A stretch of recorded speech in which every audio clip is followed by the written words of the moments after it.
memasuki yang pertama. Wah, hai, nih, lu gak mau kalah ah. Tolong turunin semua topi-topi saya.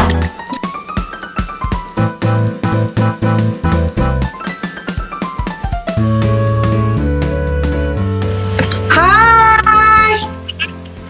Hai. Gue jam 11 tang udah di sini loh, memperhatikan engkau. Gue ini dulu ya.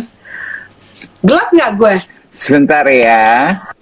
Gelap nggak? Koneksinya suara mantap. Sambil menunggu koneksinya baik, aku ingin menyaksikan Bazar Indonesia yang menyaksikan Instagram Live kita bersama Titi DJ yang terpending dari minggu lalu sebetulnya karena koneksi kita lagi nggak bener banget minggu lalu. We are very sorry. Jadi acara ini Brunch with Tiff sebetulnya bisa disaksikan di kanal YouTube-nya Bazar. Cuman karena kita lagi PSBB, jadi kita janjian Instagram Live. Yes? Yes. Sarapan apa nih, Titi? Kan gue intermittent fasting. Sebenarnya gue belum selesai. Lo kok freeze? Tiba-tiba Dave Hendrik freeze. Gue sebenarnya belum selesai dandan. Jadi gue selesain sambil menunggu Dave bergerak lagi karena dia sekarang cuma gitu. Aku selesaikan dandanku dulu ya. Kurang merah-merah di pipi. Sebentar. Nah, bergerak. Nah, sudah bergerak lagi. Sebentar ya. Sambil ngomong dong, Dave. Sambil ngomong. Nah, sekarang suaranya Titi udah jelas tuh. Yes. Memang ternyata Aku kayaknya kalau live tuh kita harus. Iya, belum selesai dandan. Jadi sebentar ya. Aku selesaikan dandanku dulu. Biar mukanya merah merona gitu loh. Segar. Oh, setuju. Iya, sambil kita menyapa terus teman-teman yang baru saja bergabung hari Sabtu ini. Kita brunch sama saya, Dave Hendrik, dan juga Titi DJ. Tuh. Iya. Aku seneng deh gue tiap hari dandan begini. Aku lihat kamu sibuk sekali loh. Konser, streaming, wawancara, my God. Iya, aduh alhamdulillah ada kesibukan ya. Kalau nggak kan bingung, ya? Iya. Aku tebak kamu lagi ada di walk-in closet kamu ya? Yes. Aku kan udah pernah ke situ waktu kamu baru pindah. Do you remember? Yes, tapi belum jadi ini. Iya, waktu itu belum jadi. My God, your shoes. Kamu tuh punya berapa pasang sepatu sih, Ti? Setiap gue live Instagram atau apa di sini ya pasti nanyanya. Kemarin Ivi nanya, Melisa nanya. Kalau gitu gue batal. Gue gak mau nanya. Gue gak mau tahu. Gak usah nanya ya, karena Gak usah, nggak mau. Jawabannya akan sama, jadi nggak usah. Gak mau. Ya? Gak usah. Jangan. Gak usah. Terakhir kali kita janjian brunch kan katanya Titi itu nggak sarapan pagi. Iya kan lagi intermittent fasting. Maksudnya baru makan jam 12 setelah zuhur. Jadi aku habis sholat zuhur baru makan gitu kan. Lagi sama anak, bareng-bareng sama anak-anak begitu, intermittent fasting. Karena kita lagi punya target menurunkan 5 kilogram. Setelah minggu-minggu pertama kita makannya lebay ya, apa dimakan karena nggak tahu mau ngapain, mau apa, jadi pesen makanan melulu ya kan. Terus lama-lama gini, mah kita kok kayaknya overweight ya mah, yuk kita turunin berapa ya, kita sama-sama punya program menurunkan 5 kilogram. Sejauh ini gue udah turun 2. Gitu. Gue juga minggu pertama tuh kayaknya menggila gitu ya, semua makanan dipesen. Ya kan, semua makanan dibikin. Yes. Apapun ya kan, belum lagi kopi dengan krim dengan sugarnya yang high sugar gitu kan. Kalau enggak. Terus akhirnya intermittent fasting, jadi nggak sarapan, skip sarapan. Jadi setelah jam 12 baru kita makan gitu. Jendelanya cuma 7-8 jam gitu. Oh, makannya hanya 7 atau 8 lagi. gitu. Oke, ini karena Titi lagi sambil make up ya. Aku tuh cuman mau mengingatkan kembali buat aku, dialah selebriti Indonesia pertama yang bilang, jadi penyanyi itu harus bisa bikin rambut, harus bisa bikin make up sendiri. Yes? Iya, betul. Yes. Iya, betul. Harus mungkin gini. Bukan bisa, tapi cobalah belajar untuk bisa dandan sendiri supaya bila keadaan darurat di mana kamu misalnya harus keluar kota yang nggak bisa, yang misalnya makeup artisnya semuanya udah keambil Sibuk. sama yang lain, sibuk, jadi nggak dapat gitu. Jadi kamu bisa dandan sendiri gitu. Di luar pun begitu kok, kayak Alicia Keys juga bisa dandan sendiri, ya Iya, iya, kan? iya. Aku lihat di YouTube Celine Dion konsernya di Vegas, dia juga dandan sendiri, cuman rambut dia ada yang bikinin. Iya, kalau rambut emang Eke suka nyerah deh, pasti harus ada yang bikinin. Kita menyapa yang gabung di sini dulu dong. Oh ya dong. Cilegon. Terima kasih loh Bazar Indonesia sudah memanggil aku lagi setelah minggu lalu. Kendalanya macam-macam. Ini mana lagi, kasih love. Hai Limong. Yes. Hai Rani. Siapa lagi? Ayo yang mau disapa. Kita macam guru di depan kelas menyapa. Ya, yang dipanggil namanya tunjuk tangan. Natalia, Isyal Ray, Rainbow Sunshine, Aisyah Mahfud, Linda lagi, Hedi lagi. Linda sama Hedi itu setia sama aku. Linda sama Hedi. Ya, Turaci. Oh gitu. Pokoknya kemanapun aku live mereka akan hadir. Justru karena mereka lah aku jadi terpacu untuk nggak bisa nih harus bajunya beda, ya kan, dandannya sedikit beda karena supaya kalau di foto di capture sama mereka tuh beda-beda fotonya, bajunya. Beda-beda, yes. Ya kan? Kamu keren loh pagi ini dengan scarf, dengan topi, dengan kacamata. Gue tuh tahu gue mau live sama lo, gue tata diri, ya kan. Plus gue tuh nonton konser streaming Titi DJ kemarin, ganti-ganti headpiece, gila. Itu yang pertama, live streaming pertama, gue ganti-ganti headpiece. Live streaming kedua, gue pakai baju show beneran. Karena sebelumnya, nggak lihat ya. Siangnya sorenya gue bikin polling di Instagram. Mau lihat aku live streaming nyanyi pakai baju show atau pakai baju rumah, gitu dong? Iya, gitu. Ternyata 60% lebih minta aku pakai baju show. Ya udah, akhirnya pakai baju show, pakai lighting, dandanan full, rambut yang blonde gitu, yang balayat gitu. Nih ya, terinspirasi dari passion lo untuk selalu memberikan yang terbaik dan berganti-ganti dandanan. Gue nggak mau kalah. Instagram Live pagi hari ini. Di setiap chapter, karena topik pembicaraan kita adalah balada kehidupan. Di setiap chapter balada kehidupan, aku akan ganti headpiece aku. Memasuki yang pertama. Wah, hai, lu gak mau kalah, Michelle, tolong turunin semua topi-topi saya. Yes. Topi-topi yang kayak gini nih, ya. Tuh, ya. My assistant. Nih yang kayak gini nih, ya. Turunin semua. Oke, nantikan ya. Iya. Terus, aku mau nanya mengenai balada kehidupan Titi DJ. Let's talk about cinta. Oke. Di kehidupan cinta gue nggak ada balada. Serius? Semuanya romansa. Oh ya? Iya, walaupun ada kegagalan di perkawinan pertama, kedua, ketiga, tapi aku tidak menganggap itu sebuah penderitaan, bukan. Rezeki aja. Menikah 3 kali.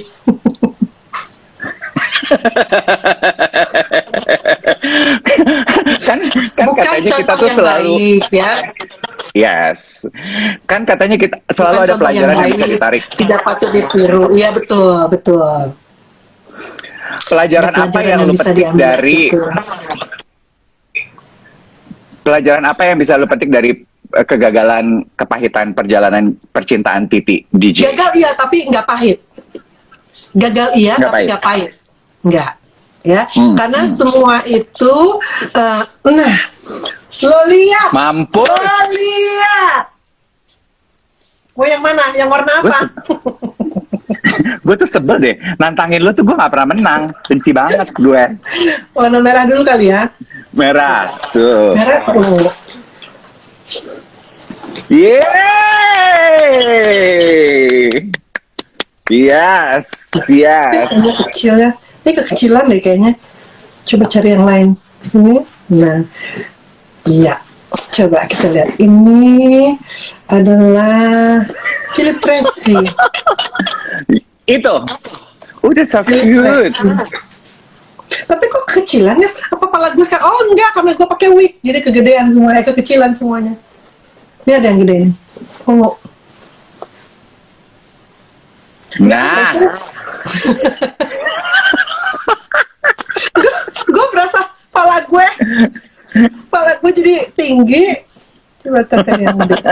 Ini kecilin aja deh. Yang ini nih. Nih. Nggak begitu. Oke, jadi sambil. Jadi gue Sambil. memang gagal, tapi tidak pahit karena semua itu dilewati dengan baik-baik saja.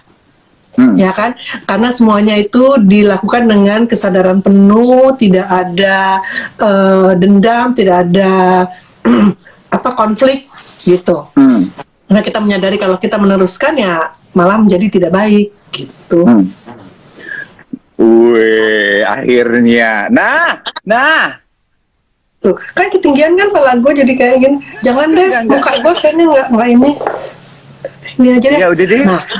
Nah terus apa lagi ya? Jadi dan kita pun berhubungan baik dengan semua ex-husband.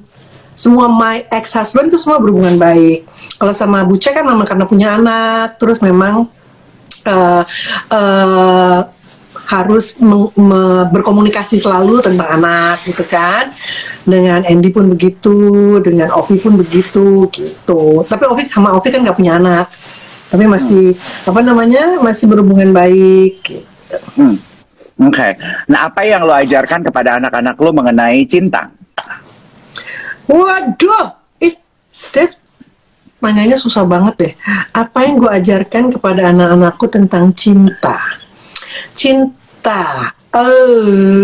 Kayaknya mereka udah tahu sendiri harus bagaimana tentang cinta. Ya, karena gini deh, contoh kecil. Jadi pada satu kali beberapa tahun yang lalu gitu ya, gue sama Bucek itu lagi sering ketemu karena lagi membicarakan gimana melanjutkan sekolah anak-anak nih. Anak-anak mau kemana setelah SMA gitu. Terus kita ketemu, terus kita bercanda-bercanda sama anak-anak, sama Salwa, sama Dava gitu. Lucu juga ya kalau mama sama papa Ceki balikan, si bapaknya juga gitu ya. Terus mereka langsung, no, katanya gitu. Langsung bilang, no, why gitu. Udah deh, mama sama papa tuh udah bagus begini, temenan kayak gini gitu. Mama sama papa tuh berbeda jauh, cara hidupnya, gaya hidupnya. Mama begini, papa begitu, jadi kayaknya nggak mungkin ketemu deh. Udah bagus, kalian divorce, udah bener gitu. padahal waktu divorce mereka masih kecil kan gitu. Terus ada satu lagi yang aku juga baru-baru ini aja nih. Jadi lagi di mobil terus ngobrol-ngobrol tentang kehidupan perkawinan, tentang divorce. Terus tiba-tiba si Salwa, anakku yang salah satu yang kembar bilang gini, you know mom, I didn't know, dalam bahasa Inggris ya, tapi gue bahasa Indonesiain aja ya. Aku tuh nggak tahu ya kalau perceraian itu adalah sesuatu yang menyakitkan, sesuatu yang nggak bagus. Nah, maksudnya, iya, sampai aku SMP atau kelas 1 SMA gitu, gara-garanya aku mendengar temanku gini, aduh, sedih deh, kok bokap nyokap gue cerai ya, gitu. Jadi aku gini, kok sedih gitu mereka? Dan aku nanya, kata si Salwa, aku nanya sama temanku, kok sedih gitu? Loh, lo gak sedih? Gue gak tahu kalau perceraian itu menyedihkan, menyakitkan, dan ternyata buat mereka menyakitkan. Tapi karena aku ngerasa mama sama papa buat kita tuh tidak menyakitkan karena aku dikasih akses seluas-luasnya untuk ketemu sama papa gitu. Jadi aku tidak merasa bahwa itu suatu yang hal yang aneh gitu, lucu ya. Jadi setelah temanku bilang bahwa aduh gue sedih deh, gue sebel nyokap gue cerai, jadi aku baru tahu kalau ada pengalaman orang lain yang membuat perceraian itu menjadi satu hal yang menyakitkan, menyedihkan, gitu. Jadi di satu sisi gue tuh bersyukur bahwa ternyata selama ini mereka pun tidak merasa kok gue nggak lengkap ya orang tua gue, karena mereka merasa itu tidak menyakitkan karena lengkap kok orang tua gue masih bisa ketemu bokap gue bisa ke rumah gue kapan aja, gue bisa ke rumah bokap gue kapan aja, jadi nggak ada larangan-larangan kayak gitu dari gue untuk jangan ketemu ketemu daddy gitu, enggak gitu. Bagus nggak sih? Bagus. Pasti momen itu lo merasa bangga dan bahagia dong, kayak sebagai ibu tuh ya, I did the right thing.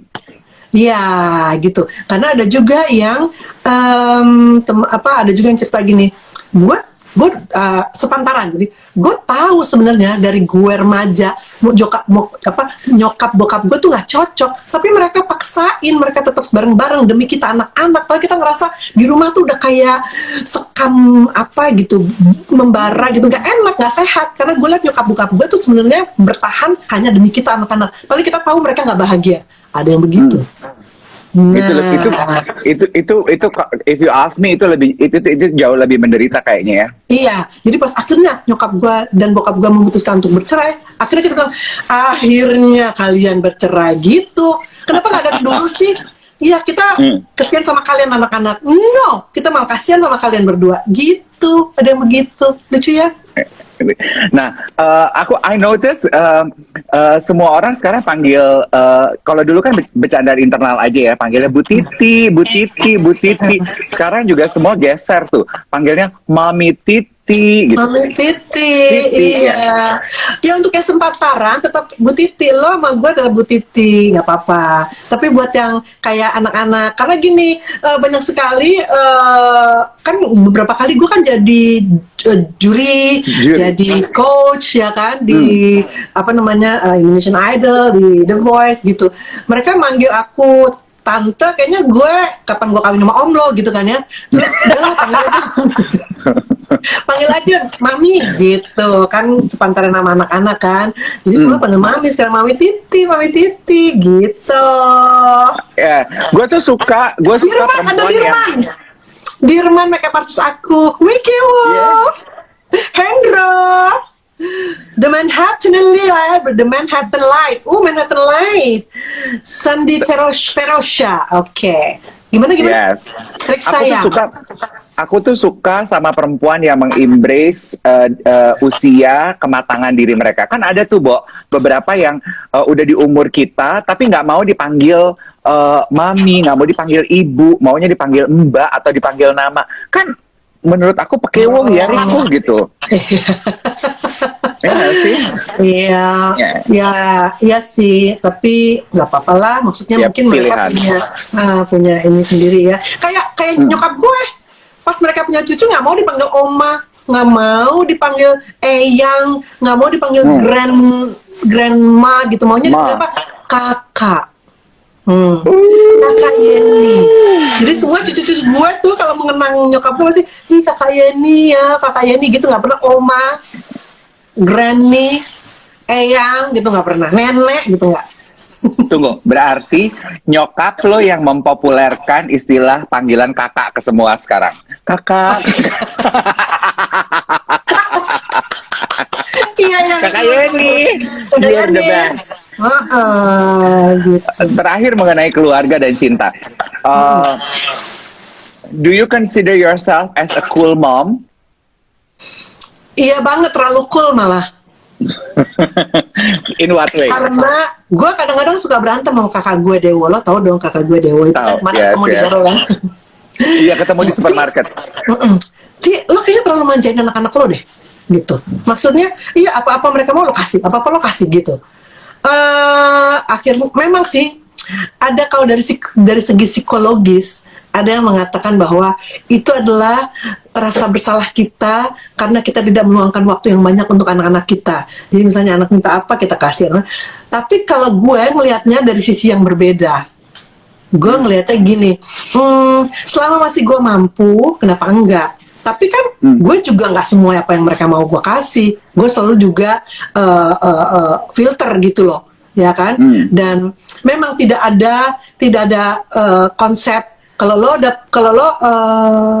pelajaran lo bagus, gue kasih hadiah, nggak ada. Karena gue juga tidak menuntut mereka untuk menjadi juara kelas atau menjadi juara 1 atau juara 2 gitu. Gue tidak menuntut itu, asal lo sekolah rajin, selesaikan tugas, nggak perlu bagus-bagus, maksudnya nggak perlu ngejar target dapat nilai yang tinggi gitu, enggak. Dan beruntungnya sekolahnya anak-anak gue itu tidak menerapkan konsep ranking.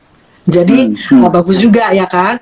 Nah, jadi gue karena tidak menuntut itu, gue ngelihat dari sikap mereka aja. Kalau mereka manis ya gue kasih, kalau enggak ya tunggu dulu. Lo harus manis-manis dulu dong. Karena di dunia ini juga begitu. Lo manis, lo bagus, attitude lo ya pasti akan ada yang lo dapet ya. Kalau lo juga ngehe, orang sebel kan sama lo, ya kan?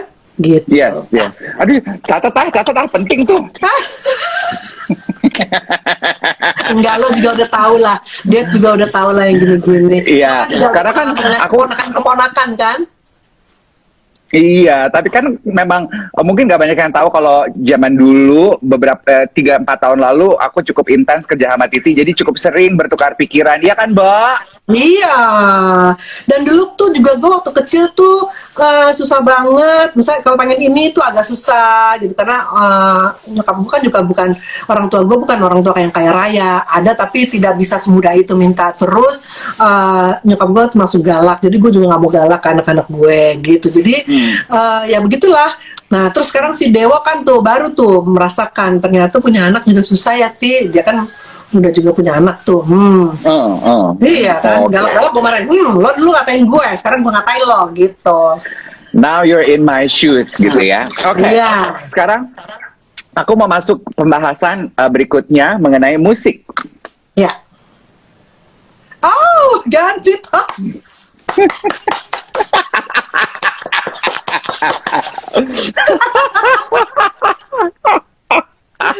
Oke, agak tilt down dikit. Nah, itu kelihatan baru.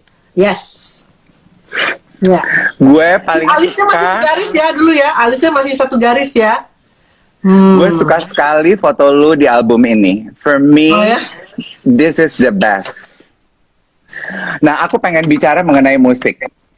Perubahan apa yang lo lihat dari industri musik sekarang, say dengan 5 atau 10 tahun lalu, Bo?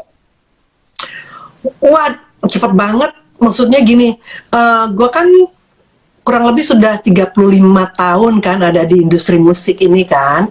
Jadi di awal gue bernyanyi itu masih ada piringan hitam. Itu pada awal gue nyanyi adalah masa transisi dari piringan hitam ke kaset. Jadi 2 album pertama gue tuh ada piringan hitamnya. Gitu, mahal loh sekarang loh, collector item. Terus udah gitu mulai kaset. Lalu tiba-tiba eranya mulai berubah ke CD, ya kan? Setelah CD terus ke digital. Nah digital sekarang live streaming, apa semuanya serba real time, gitu kan? Gue bersyukur bisa mengalami semua era itu, gitu. Dan berusaha semampu gue untuk catch up dengan teknologi-teknologi baru. Gitu. Jadi dengan begitu gue masih bisa berkarya, masih bisa menelurkan karya, bisa memberi men-share karya gue kepada penggemar-penggemar setia gue gitu. Yes. Aku juga merasa lo tuh termasuk bintang yang sangat keep up, very fleksibel dengan perubahan zaman. Iya betul, beruntung anak-anak gue itu juga suka musik. Walaupun Salma Salwa tidak terjun langsung ke dunia musik, tapi mereka tahu teknologi lah gitu ya. Dava sendiri adalah dia produser musik untuk DJ gitu. Terus si Stephanie juga terjun ke bidang musik. Nah mereka anak-anak muda zaman sekarang, generasi sekarang tuh kan soal gadget tuh udah paling canggih, Dave. Mereka tuh cek. Nah kemarin tuh juga live streaming dibantuin mereka. Terus gue mesti cerita satu hal, tiba-tiba gue kemarin dihadiahin laptop sama anak-anak gue. Ya, laptop karena gini, mama kan kayaknya sekarang lagi sering live streaming ya. Soalnya kan gini ya, sebentar kan gue kan pinjam laptopnya mereka, pinjam komputernya mereka, desktopnya mereka. Meni pinjam ya, Dava pinjam ya. Gitu. Jadi kayaknya mereka terganggu ya. Gue kasih nyokap kita kasih nyokap laptop aja deh, biar kita nggak diutak-atik sama dia gitu kali ya. Dikasihlah laptop. Jadi gue dikasih laptop. Jadi gue lagi belajar ini. Untuk pertama kalinya gue punya laptop. Ini nggak kebalik ya, biasanya ibu yang ngasih laptop ke anak, ini anak yang ngasih ke ibu ya. Oh udah, itu udah era masa sekolah, gue udah kasih laptop, mereka udah laptop dan makanya mereka canggih kan. Nah sekarang gue makanya gue belajar lagi. Jadi belajar tuh di usia berapapun bisa, ya kan?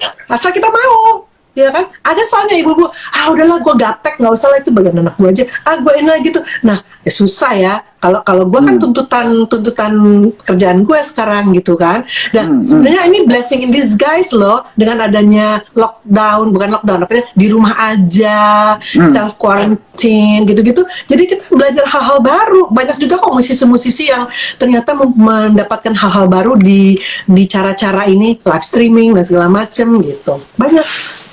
Yes. Gue inget kok, gue pernah diajarin makeup sama Titi DJ. Ya kan? Iya. Benar kan? Ini kan katanya ada yang bilang ya, you are the 5 people that is closest to you. 5 orang selain keluarga lo, yang lo rasa paling deket buat lo, siapa aja, Ti? Oh wow. Wow, yang paling dekat ya anak manajemen gue, karena sehari-harinya pasti ketemu mereka kerja gitu. Jenny, manajer gue, terus Dewo keluarga ya hitungannya ya. Terus siapa lagi ya? Kalau mau disebutin satu-satu banyak sih, Dave. Kalau gue sebutin nama takut kok gue nggak disebut sih gitu, nggak enak ah.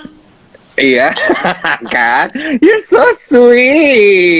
Ini nggak enak, nanti mereka kita kan deket kok. Tapi gini aja deh, jadi gini, gue kadang-kadang menganggap orang deket sama gue kalau sehari-harinya sering ketemu. Jadi beberapa bulan terakhir tuh sering ketemunya sama, selain manajer gue, ada makeup artist, Dirman, dan timnya ada Andi, ada Uwo, lalu Rangga Yusuf yang megang rambut gue, ya kan. Terus teman-teman deketnya mereka, ada JJ, ada ada tim stylist, Ajeng Swastiari, Bella, Raffi, terus ada Joshua, gitu. Happy family. Happy family. Yes.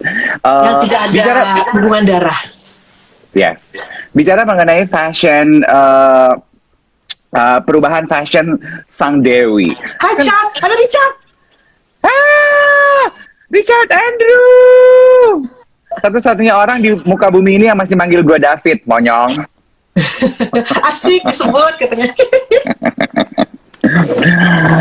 Kan kita mengenal Titi DJ itu sebagai salah satu fashion icon. We used to copy your style untuk tahu apa yang sedang trendy. Kita tuh lihat Titi pakai apa, Titi ngapain gitu. Kalau sekarang, how would you describe your style, Bo?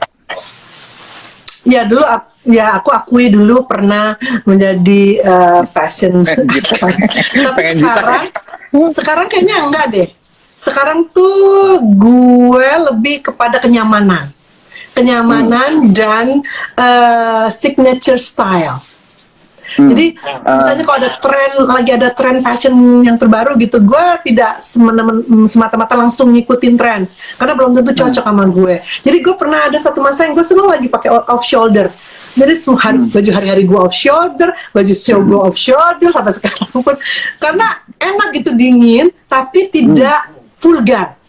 Ya kan, kalau ada orang kan, panas nih, jadi pakai baju-baju yang dingin aja, tank top lah. Gue nggak mungkin pakai tank top. karena gue ngerasa gue nggak cocok pakai tank top. Tangan gue gede, selain tangan gue gede pun kayaknya, aduh udah anak 4 segede-gede terus pakai tank top nggak lucu. Terus pakai short gitu, gue juga nggak mungkin pakai short, pakai celana pendek gitu nggak mungkin. Nah, tapi kalau misalnya pakai baju yang tertutup juga kayaknya kok sumuk ya di udara Jakarta ini kan. Jadi akhirnya mengakalinya dengan sebuah baju yang modelnya off shoulder gitu, bahunya kelihatan tapi tidak, kan bahu kan bukan aurat ya, tidak memperlihatkan cleavage atau belahan dada, belahan tete kan. Jadi tetap dingin tapi tetap tidak vulgar. Yes, dan kita semua setuju kalau bahu lu cakep kan, harus accentuate.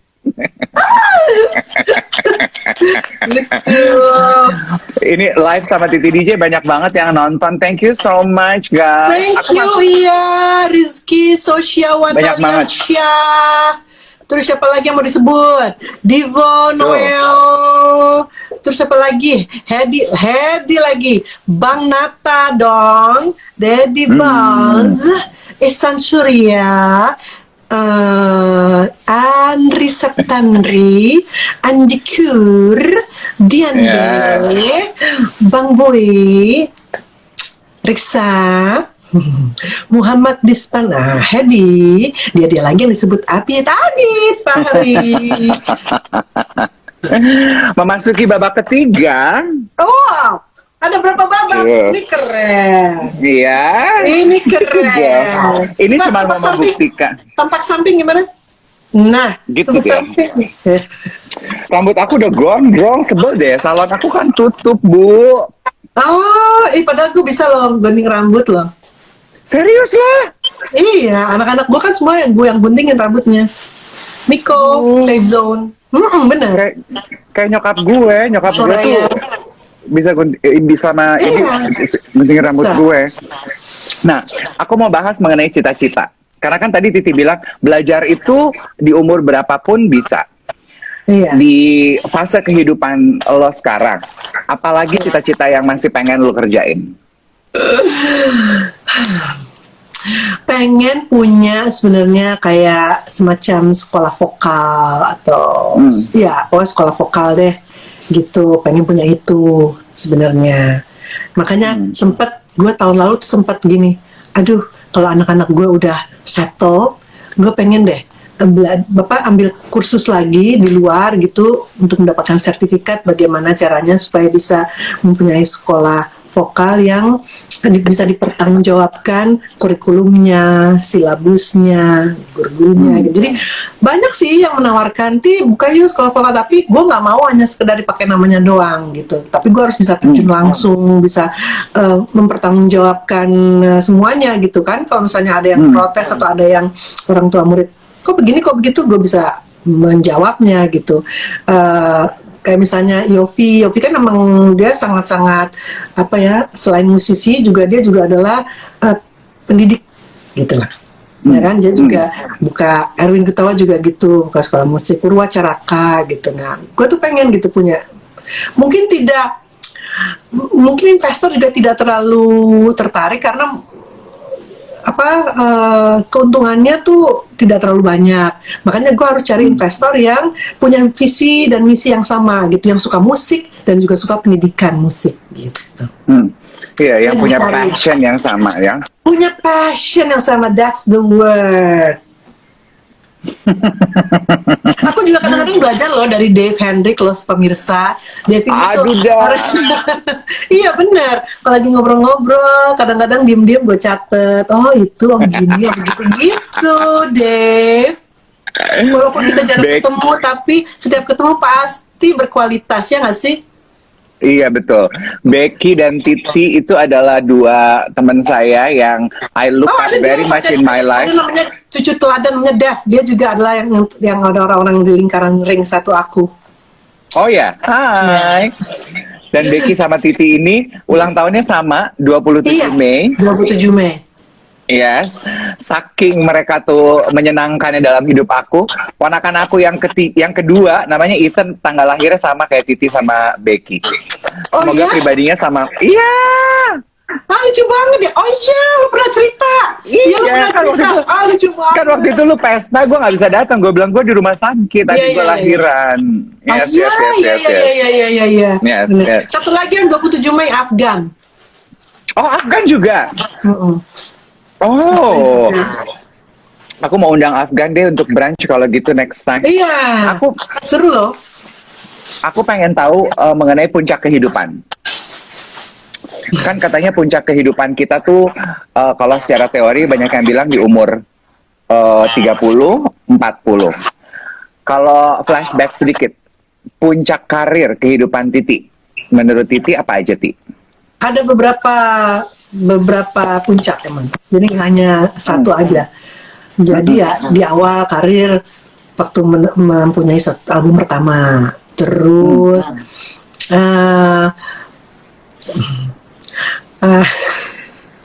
Kenapa kok mesam-mesam blushing gitu? aku menganggap periodeku waktu bersama Indra Lesmana itu adalah puncakku dalam bermusik juga, karena banyak sekali ilmu yang aku dapat dari dia gitu kan. Lalu waktu menjadi anggota Suara Mahardika juga itu puncak. Terus menjadi anggota Elva Singers, mendapat banyak ilmu juga dari almarhum Bang Elva ya. Lalu dari Mas Guru juga gitu. Jadi itu mereka adalah guruku. Lalu mendapat award ya. Walaupun kalau kita berkarya jangan tujuannya ingin dapat award, atau jangan tujuannya laku gitu, karena itu pasti akhirnya menjadi pretentious gitu kan. Nggak jujur lo berkarya. Lo berkarya harus jujur gitu, apa yang lo rasain, apa yang lo ingin tumpahkan ya lo bikin jadi karya. Jangan gue pengen dapat award berkarya gue pengen supaya laku berkarya. Enggak, jangan gitu menurut gue ya. Mungkin beda-beda orang. Terus mengadakan konser Sang Dewi, terus bikin konser lagi selama 7 kali dalam 4 hari berturut-turut. Jadi hari pertama 1 kali show, hari kedua, ketiga, 4 2 kali show. Nah itu puncak karir juga, karena itu tercatat di Muri sebagai penyanyi wanita Indonesia yang memegang rekor 7 kali show berturut-turut. Jadi kalau ada yang mau mecahin harus 8 kali. Gitu. Jadi belum ada yang mecahin. I was there. Yeah, you were there. Thank you so much for your support. Gitu. Terus apa lagi ya dalam karir? Pokoknya gue merasa bahwa apa yang setiap melahirkan karya adalah puncak karir gue. Setiap mengeluarkan album, puncak karir gue gitu. Beberapa komentar teman-teman yang menyaksikan Brunch with Dave di Bazar Indonesia hari ini bilang bikin buku dong, biografi, berbagi pengalaman hidup, gitu katanya Ti. Iya sih, tapi gue harus ketemu penulis yang klik sama gue, yang punya chemistry yang sama. Ya, kalau enggak, gue nggak mau jadi banyak ini banyak apa tuh istilahnya ya? Banyak bumbu atau banyak yang ceritanya beda. Nggak mau terlalu banyak bumbu jadinya gitu. Ngerti nggak sih? Iya, paham. Sepanjang perjalanan karir lo sebagai seorang musisi nih ya, 35 tahun, pernah berselisih paham gak sih, Bo, sama orang, Bo? Pernah dong. Waktu itu kan rame banget sama Erwin Gutawa. Okay. Kan sekarang udah selesai. Maksudnya udah kita sama-sama menganggap itu adalah episode yang perlu kita tutup. Tapi kita memetik banyak sekali lesson dari situ. Okay. Boleh dibagi? We learn our lesson di situ. Boleh dibagi di sini nggak kira-kira satu aja apa lesson learn yang dipelajari dari peristiwa itu? Bahwa kita harus bisa menekan ego kita, gitu. Kita nggak, jadi gini. Sudah itu sangat complicated karena Tiga Diva itu adalah bagian dari bukan kita bertiga saja, tapi ada Anang di situ, ada Jeffrey di situ, ya ada manajer gue di situ, ada LC sebagai founder Tiga Diva di situ. Jadi ada beberapa pihak, jadi cuma bukan kita bertiga. Sementara di Erwin ada Erwin, Jai dan timnya di situ. Jadi agak complicated gitu. Tapi yang pelajaran yang kita ambil adalah bahwa segala sesuatunya sebenarnya bisa dibicarakan dengan baik-baik gitu. Nah, waktu itu karena udah terlalu panas, jadi akhirnya berkubu. Nah, itu yang agak susah gitu. Jadi itu akhirnya gue harus menentukan sikap dong. Walaupun sebenarnya gue adalah di tengah-tengah, gue pada saat tertentu gue yang menjadi jembatannya mereka gitu. Tapi pada akhirnya gue harus berkubu juga gitu. Ya untungnya tidak sampai ke pengadilan. Akhirnya kita semua ketemu lagi, ngomongin lagi, dan semuanya akhirnya menyadari bahwa ini hanya kesalahpahaman dan yang bisa diselesaikan, sebenarnya bisa diselesaikan dengan kalau kita bertemu bersama-sama gitu. Kalau dalam berteman, sebetulnya prinsip apa yang paling lu junjung tinggi? Prinsip apa yang paling gue junjung tinggi? Sebenarnya adalah keterbukaan, kejujuran. Apa yang lo nggak suka, lo omongin aja. Tapi ada konsekuensinya. Jadi misalnya gue gitu, misalnya gue juga harus menerima bahwa orang, misalnya temen gue nggak suka deh lo begini, gue juga harus bisa, oh gitu ya, oke. Bukan berarti nggak bisa, gue begini orangnya, nggak bisa, lo harus terima, nggak, bukan gitu. Tapi memang kalau memang kita sudah berteman dengan baik dan dekat gitu, mestinya udah tidak ada lagi hal-hal kayak gitu. Karena lo teman gue, mungkin nggak sih gue begitu sama lo? Pasti ada begitu.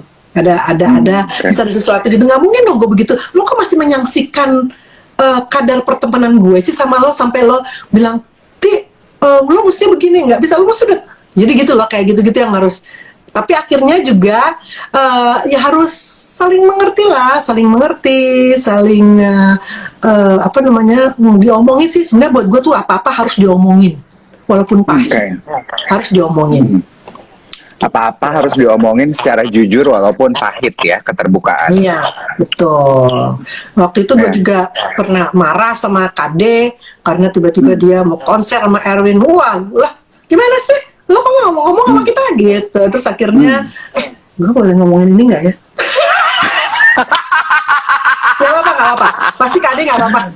Gue tahu. Iya, udah lewat. Maksudnya, udah lewat kan. Maksudnya, jadi gue mau tuh sempet yang, lo kok gitu sih Kade? Lo kok tiba-tiba bikin konser sama Erwin, kita nggak tahu apa-apa gitu. Maksudnya lo mestinya kan tahu. Kita kan sempat berkonflik, lo mestinya ngomong gitu dulu. Kita ngomongin bertiga. Nah, itulah awal mulanya. Akhirnya kita ketemu lagi dan ngomongin bareng dan akhirnya selesai. Nah itu. Jadi sebenarnya itu juga satu hal yang bagus gitu. Coba kalau gue sama Ute ngegremeng-gremeng aja di belakang, ih Kade gitu ya, gitu. Tapi karena gue orang, kita ngomongin yuk, karena gue orangnya kan gitu, kita omongin. Akhirnya gue sama Ute ke Kade gitu, diomongin. Nah dari situ jadi terbuka, jadi membuat jalan untuk bertemu lagi dengan Erwin dan dia, dan akhirnya diomongin sama-sama. Dan akhirnya gue sama Ute jadi bintang tamu di konser itu, gitu. Bukan kita minta, tapi nah emang udah jalannya aja begitu senatural mungkin gitu. Ini menjawab pertanyaan yang berkomentar dan penggemar Titi DJ dan Tiga Diva juga. Akankah rasa rindu kita menyaksikan penampilan Tiga Diva mungkin bisa terobati, dengan konser lagi mungkin? Iya, kita lihat aja setelah kemungkinan itu ya. Kita tunggu dulu ini berakhir ya. Si Rona ini ya, Miss Rona ini. Gue gak mau sebut Corona, mau sebut Coro jadi Coro. Si Coro ini atau si Rona ini ya, selesai berakhir dulu, baru kita lihat langkah ke depan apa yang mesti kita lakukan. Tapi dalam hal Tiga Diva, kita tetap ada, cuman kita tuh hanya menerima job kalau ada yang minta. Jadi kalau misalnya enggak ya kita tidak bukan inisiatif dari kita untuk bikin konser yuk atau bikin album yuk, enggak. Jadi kita tetap ada, tapi memang karena kan masing-masing juga udah sibuk kan. Kade dengan sebagai anggota dewan, ya kan. Ute juga pasti samalah sama gue dengan show-shownya. Gitu. Sibuk nyanyi ya. Gitu. Jadi kita lihat aja nanti apa yang akan terjadi. Tidak menutup kemungkinan juga kok. Hopeful ya. Satu pertanyaan terakhir. Ini semua pada gini. Minta nyanyi dong. Thank you. Semua pada request dirimu nyanyi. Tunggu sebentar ya. Satu pertanyaan terakhir dari aku sebelum kita tutup. Karena it's up to Titi. Titi mau nyanyi apa enggak. Apa best financial advice yang Titi bisa berikan untuk pekerja-pekerja seni yang lebih muda? Oke. Financial advice. Gue kayaknya bukan seorang yang expert dalam bidang memberikan saran untuk keuangan deh, karena tapi yang gue bisa petik dari pengalaman gue adalah lo menabung ya, kalaupun mau invest silahkan, nggak apa-apa, tapi berhati-hati, itu juga harus ya, hati-hati, jangan gegabah gitu. Terus ya itu menabung ya, kayaknya nabung supaya apa yang lo jerih payah lo itu juga bisa lo nikmati nanti di hari tua. Tapi juga bukan berarti lo jadi pelit, ya kan, gitu. Masih menikmati hidup gitu ya. Lo merasa, aduh gue pengen mencari ilmu lagi lah. Lah, lo misalnya nabung, lo sekolah lagi ya silahkan gitu, nggak apa-apa. Oke, tuh ya. Sehingga saat krisis kayak sekarang nih, kita nggak bisa kerja, kita masih punya uang di tabungan, yes? Iya, betul. Si Cat minta salah ke aku katanya. Duh, salahkah aku bila aku keluar rumah? Salah kalau yang itu. Sekarang nggak boleh. Nggak boleh. Ini untuk menutup perjumpaan kita di Brunch with Dave di Bazar Indonesia. Yes. Semua request Titi nyanyi sedikit aja, boleh nggak kira-kira? Jadi gini, 6 bulan yang lalu kurang lebih aku mengeluarkan single Tuhan Jaga Diriku, ya kan? Memang tidak dalam momen menyambut Lebaran, karena 6 bulan lalu kan masih bulan apa sih, November Desember gitu. Tapi sepertinya lagu itu cocok untuk sekarang dalam situasi seperti saat ini, dan juga menyambut Lebaran gitu kan. Ini judulnya Tuhan Jaga Diriku, ciptaan Regi Casmala. Liriknya bagus banget. Aku nyanyiin refnya aja ya. Please do. Tuhan izinkan ku mengenalmu, lebih dekat kepadamu, hingga ku larut dalam pelukanmu. Mohon jaga diriku, kaulah cahayaku yang akan menerangi jalan hidupku, bersama untuk selamanya.